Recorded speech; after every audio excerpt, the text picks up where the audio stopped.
Who's behind the camera? My son, Jonathan. Jonathan, how are you, man? If the kitchen burns down, make sure you zoom in before you call the fire department. Josephine wanted to make some baked clams at home. So you have the little neck clams. Lovely. Garlic cloves. You got some garlic cloves over there. Some plain panko and some seasoned breadcrumbs as well. Yep. White wine. Yep. Some clam broth. Yep. Fantastic. Guys, for those of you that are home, if you don't have clam broth when you make this, you could use some chicken broth. Some chicken stock lying about there just in case. Good, I see it. You have a handful of parsley, some little bit of hot pepper flakes. Fantastic. Dry oregano. Great. Your olive oil. What about capers? Did you chop a couple of capers for me? I did. I chopped them up. Oh, I love it. We're going to get started. The biggest pain in the butt is opening the clam. You want to put a nice sauce pot on the fire with a good splash of olive oil and add some chopped garlic. See, that's plenty. Pull that pot towards you and use the front burner. Give a little pinch of hot pepper.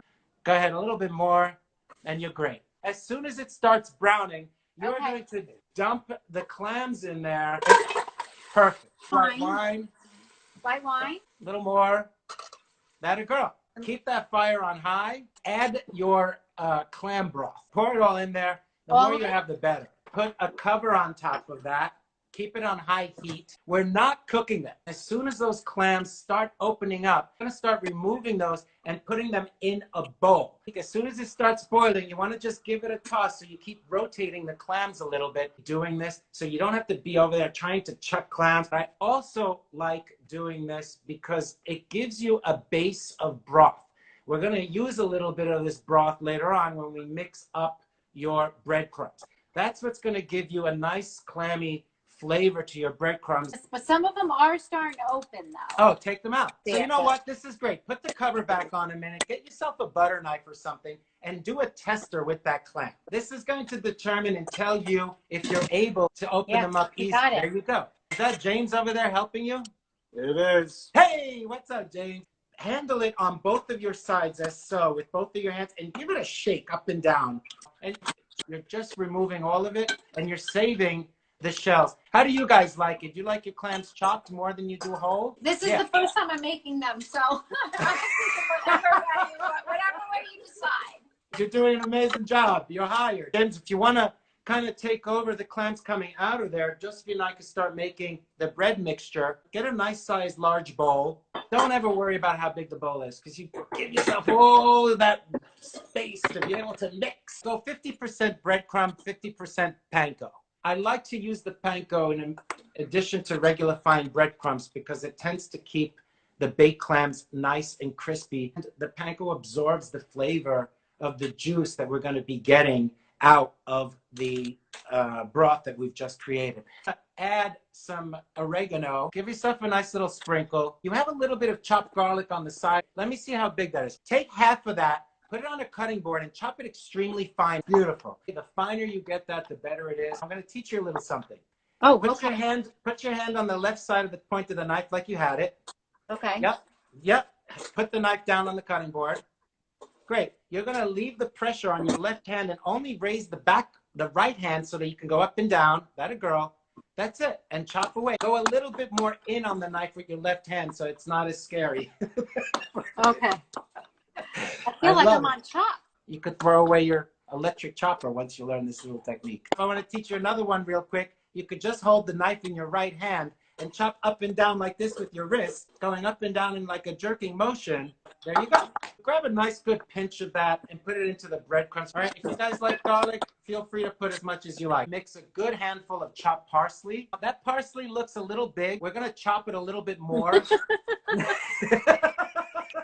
If you want to keep your knife nice and sharp all the time, we use the back side of the knife when we scrape it so that the sharp part doesn't dull, you know?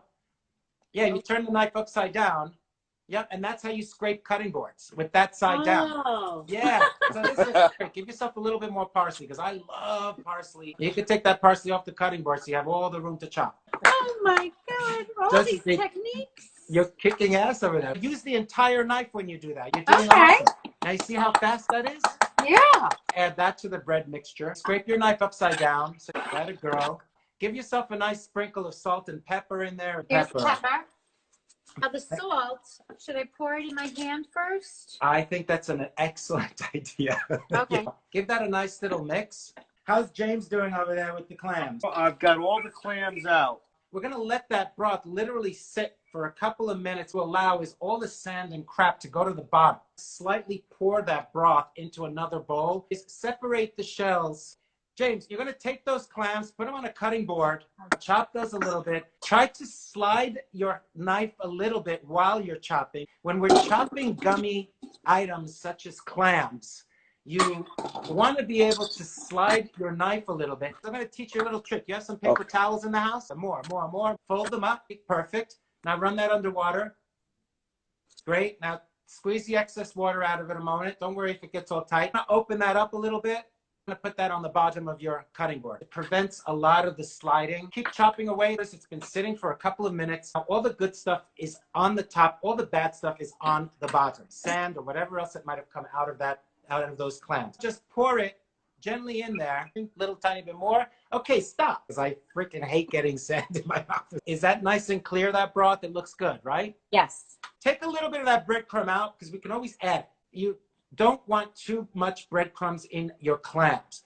James, dump all those in there. Give that a nice mix. Add a nice drizzle of olive oil. A little bit more, a little bit more, a little bit more, a little bit more. Great. This is looking really nice. I'd add a little bit more broth to that. This broth is beautiful. Give it a little taste. How about the consistency of it? Grab a little bit in your hand and let me see how it sticks. Oh, yeah, it's gluing. I love it. I Yes. asked you to cook a little bit of broccoli di rabe on the side. Yes. Oh my God. All right. You're going to move a good portion of clam mixture, put it on the side. Chop that broccoli di rabe extra fine. Because then we're going to make a nice baked clam with broccoli di rabe and a more traditional one. And keep chopping away and let me know what. We'll get back to you in a minute. Get a nice baking sheet and you're going to start filling those up. Do a nice repeat. While you do that, I'm going to go back to James and see how his broccoli rabe is. Add that to that mixture. Give it a nice toss. Add a little bit more breadcrumbs to that. Exactly. I love it. Who's doing better, James or Josephine? Hold on. Let me check the numbers I've been putting next to your names. All right. I don't know, Josephine. It looks like James might be in the lead over here. I told you he loves to cook. I told you. You guys are both doing freaking awesome. Great. So now you can start stuffing those clams as well. Is this something you think you could easily whip up at any time or what? Oh, definitely now. Yes. This is really helpful now that I can see the consistency of the filling, you know. I would think it'd have to be a little more like breadier, but it's like you said, like a meatball kind of consistency, which is, you know, great. And it's very, I'm glad I'm seeing that because it's very helpful. We're making regular baked clams, so we're also making an alternative. Do you have a little bit more breadcrumb mix left over? No, we have it. Right here. We're going to add a little bit of that panko just on top of each one of those clams, literally just adding a little bit more of the leftover breadcrumbs so that when they bake, you're going to have some of the crunchiest baked clams ever. James, you're going to do the same exact thing. You're going to sprinkle a little bit on all of them. You're doing awesome. We're putting chicken broth on the bottom. Otherwise, the clams get very dry and they tend to crack. You're just going to get a nice little layer. We're adding some moisture to the bottom of these clams. The only thing we're going to need is a nice drizzle of olive oil. Hey, put some butter in there. You want to get like a thin line on all of them. So that's it. The same exact thing on the other clams as well. All right. What's your temperature? What's the temperature on your oven? 375.